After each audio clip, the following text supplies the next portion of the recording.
I just want to ask, I don't know how we put, what is, I don't know if it is a valid question or not.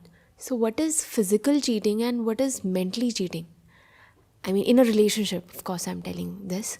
So if two person are in a relationship and if one is cheating on the other physically, obviously, and still wants to be with that one, this is the one kind of cheating. And the second one, the two couples are living for a very long time and still the one or the other or the both, in their mind or in their fantasy world, they want to just be the other person. Like if I and this person is committed, I just fantasize being with that person. So is it that not, like, this is not called cheating, or only the physical cheating, if somebody goes and do something, is called cheating? And what is, I mean, See, your definition of cheating describes the plane on which your relationship exists. The relationship could be on one of these three planes broadly. The relationship could be on a spiritual plane, it could be on a mental plane, it could be on a physical plane. And cheating is possible on all three planes. Cheating is possible on all three planes. What is a relationship on the physical plane? You give me pleasure, I give you pleasure. And to ensure an uninterrupted and secured supply of physical pleasure, you remain physically committed to me and I remain physically committed to you. What do I want from you? Pleasure, physical pleasure. And we are committed to each other. What does this commitment now mean? You must be there when I need pleasure from you, because our relationship is physical. We exist in each other's lives to scratch each other's itch. So it should not happen that on one particular night I have the itch and I don't find you by my bedside. That should not happen. So the commitment practically means you should be there when I need your body. And now what is cheating on this level? I needed you but you are somewhere else. And that's cheating. That's a violation of the physical contract. What is cheating in simple terms? A violation of a contract. Two parties agree to something and then one of them goes back on the agreement, reneges. That's called cheating. So if the relationship exists purely on the physical domain, then you will be greatly offended if you find your partner sleeping around with somebody else. Because that was everything that there was to that relationship, the body. The relationship was all about the body, and the body is with somebody else. I have been cheated. FIR. 100% of the relationship was about the body, and the body is now somewhere else. So the relationship has been 100% destroyed, because 100% of it was about the body. If you are very offended, if you are absolutely offended, if you find someone physically with someone else, then that only means that your relationship itself is absolutely physical. Are you getting it? If you are absolutely offended, if you find your friend, your partner, whatsoever, with somebody else in the physical sense, then that feeling of absolute offense implies that the relationship itself is absolutely physical. Then there is a mental relationship. In the mental relationship, there is an exchange of emotions. I'm emotionally related to you. It's a romantic relationship. Right? You do good things for me, I do good things for you. Not necessarily in the physical way. You bring me stuff, I cook something for you. You take me places, I say nice things to you.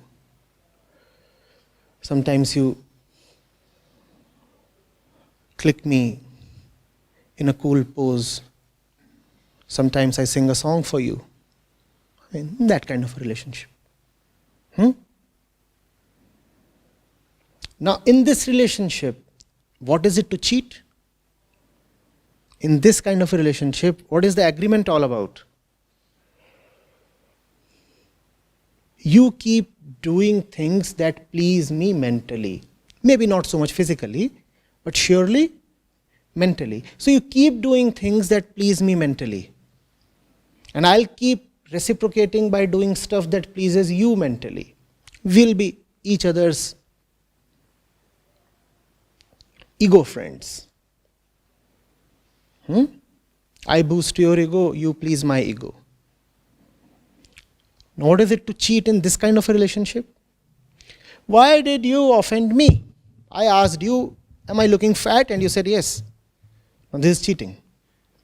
Weren't we supposed to say nice things to each other? Why did you tell me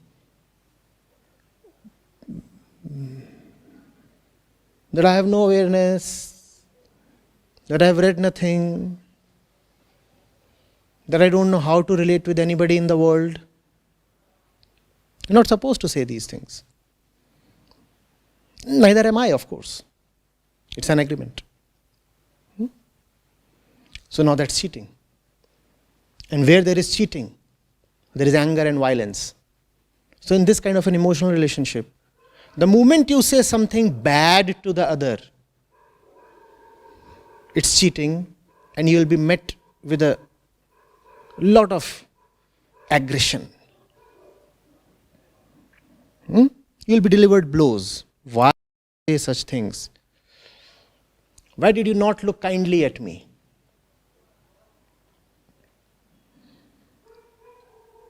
I bought this new,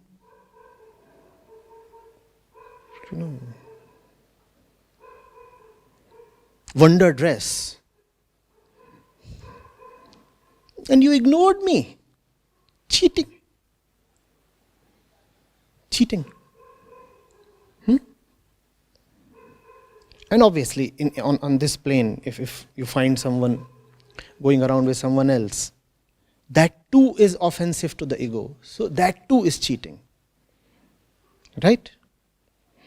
But this kind of mutual mental pleasure giving would not be a part of a purely physical relationship. There you really don't want to say good things to the other. The relationship is purely physical, and mind you, such relationships do exist. And they exist in greater abundance than we might conceive.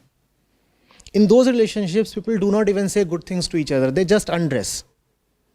There is no need to say anything. Just get in the bed, that's all. I don't want to hear my praise from you. I'm not here to share emotions with you. Neither am I here to write a poem in praise of your divine beauty.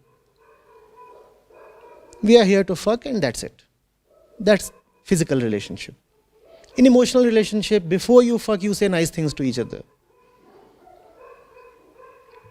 Right? So, otherwise it looks quite horrible, and you need to have some face-saving mechanism. How do we just get on with it? So let's have that first mandatory half an hour of whatever you call it. Knowing fully well that this half an hour is just an alibi. You are constantly looking at the clock. Let those 30 minutes be completed so that we can get on with business. Getting it? And then there is relationship on the spiritual plane. Here, the primary relationship is not with each other. Here the primary relationship is with something else. You are committed to something. Let's call it as something.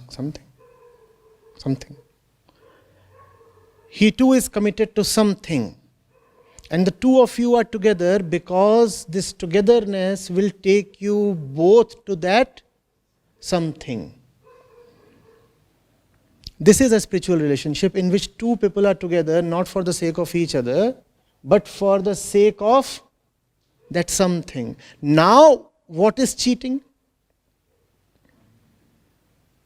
Now, cheating is not about whether you deceived me or whether I deceived you. Now, cheating is about whether either or both of us deceived that something.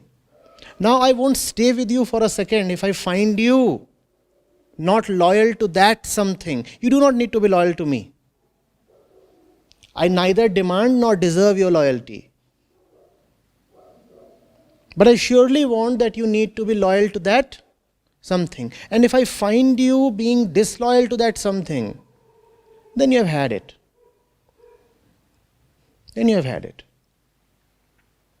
You don't want to please me? No problem. Even I am not here to please you. Chances are I'll do stuff that's not going to please you. Because in going towards that something, the ego has to take a beating. You won't usually, happily and agreeably move towards that something. So if I am to help you, assist you, move towards that something, I'll have to push you against your wishes. You'll resist. Not always maybe, but mostly. So obviously this is not a relationship in which there is mutual exchange of pleasure. We are not pleasing each other, right? What are we doing? We are pushing each other. We are assisting each other. We are helping each other. Some people say that's the best way to say we are loving each other. But then that's not the commonly accepted definition. Only some weird spiritualists feel that that is the right definition of love. What is that right definition of love? We both are pushing each other towards that something. What is that something? Some people call it truth, some call it liberation, some call it realization, some call it joy. On our own, we probably won't reach there independently, right? Because even though I do have a desire to reach there, yet I have my tendencies, I have my inertia, I have my laziness, and I have my ready excuses. So on my own, I would have raised some story and said, today again I cannot move in that direction because I have something else more important to take care of. But when you are there, you call me out. You expose my lies. And that's your place in my life. That's your contribution in my life. You call my bluff. You do not let me remain my usual tardy self. And that's exactly how I reciprocate. I do not let you remain who you are. And who you are usually is not someone you would want to remain. Even you agree that you do not want to remain who you are. Yet there is a tremendous inertia, sloth. My role is to keep nudging you, pushing you, sometimes gently prodding you, and sometimes kicking you hard in the butt. That's my role in your life. Right? This is a spiritual relationship. This is love on the spiritual plane. And we have already discussed what is meant by cheating on this plane. What is cheating? Now I entered your life so that we may both move towards that something. Instead you got attached to me. Now this is cheating. Now this is a very inverted definition of cheating. On the physical and emotional planes, it was cheating when you were looking at somebody else. On the spiritual plane, it is cheating when you are looking at me. How dare you look at me Am I not your lover? You're not supposed to look at your lover. You're supposed to look only at that something. If you look at me, you are cheating on me. Don't look at me. No. The more you look at me, the more you are guilty of adultery. Because he is the real target. He is the one we both have to go to. So we both have to look only at him. We don't have to look at each other. We are fellow passengers, co-passengers. We are traveling alongside each other. We are not traveling to each other. We have a shared destination and we are together only so that we may more easily, more practically reach that shared destination. This is spiritual affinity. Getting it? So your definition of cheating tells of who you are. If the relationship is primarily spiritual, it won't really matter to you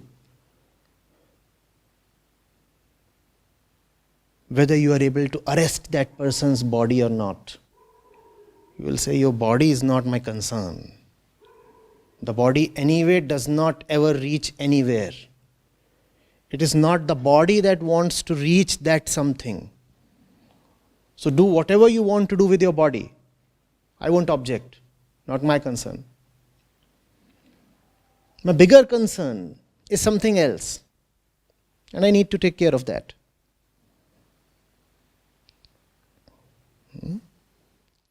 So why it is like people are obsessed with that only bodily concern or bodily cheating? Like if two person are madly loving with each other, like for years, 8, 9 years, and suddenly one finds out he cheated on her or him, all the love and everything vanished, and they started looking that person, that he started looking that person or she started looking that person as an enemy. Yeah, like, so just one thing. I mean, I am just confused about the only that physicality or the body is that much important to.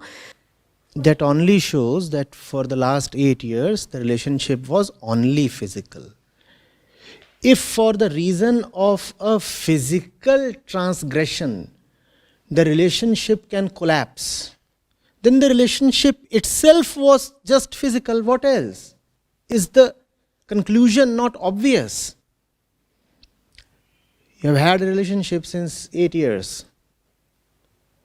And then one fine day you find that your partner has been sleeping with somebody else. And you're so outraged that you break up. What does that tell about the relationship? That the physical part was absolutely central to that relationship. It's just that, one feels a little guilty, a little ashamed of accepting that 99.99% of our relationships are just sexual. So we cover it up with fancy names. Covering it up with fancy names, we somehow manage to convince ourselves as well that the relationship is not just physical. But all that self-deception falls into pieces when you have instances like these, instances of cheating and such things.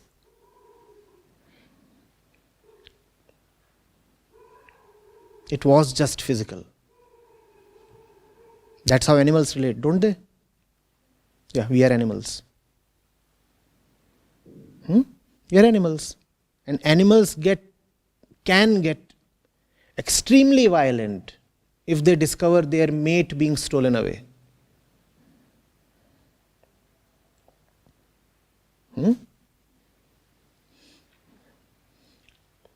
There was one board I once read. It said how to be cautious of dogs.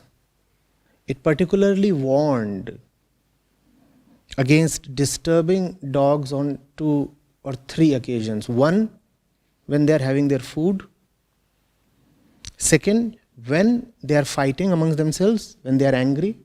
And third, when they are mating. Don't disturb them at that point. Even the most emaciated kind of dog will leap at your throat like a lion if it is in the process of lovemaking. That's how our relationships are as well. We are fundamentally animals, but we are very cunning animals. Animals do not try to obfuscate their intentions. Dogs do it on roads. And no dog first allures the bitch with gifts or promises or rounds or stuff over the fire, or holy chants. All that doesn't happen. The dog knows what it wants, the bitch knows what it wants, and they just get over it quite quickly. Done and dusted. Human beings spend 5 years, 7 years in courtship, knowing fully well that the objective is just one. But neither the man nor the woman, assuming it's a man-woman relationship, would dare confess it to the other. Especially not in India. And especially not if you are a woman. You cannot tell the man, all I want is your body.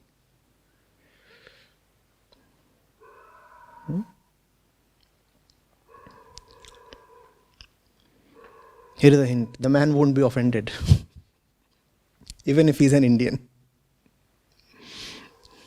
It's far better to be honest.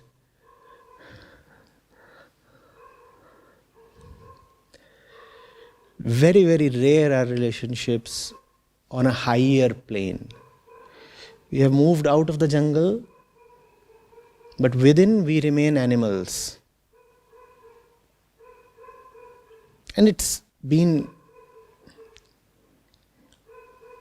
not a long time since we migrated out of the jungle, right? Look at the entire evolutionary history. We are pretty recent immigrants. So the jungle is very much alive and kicking within us. See,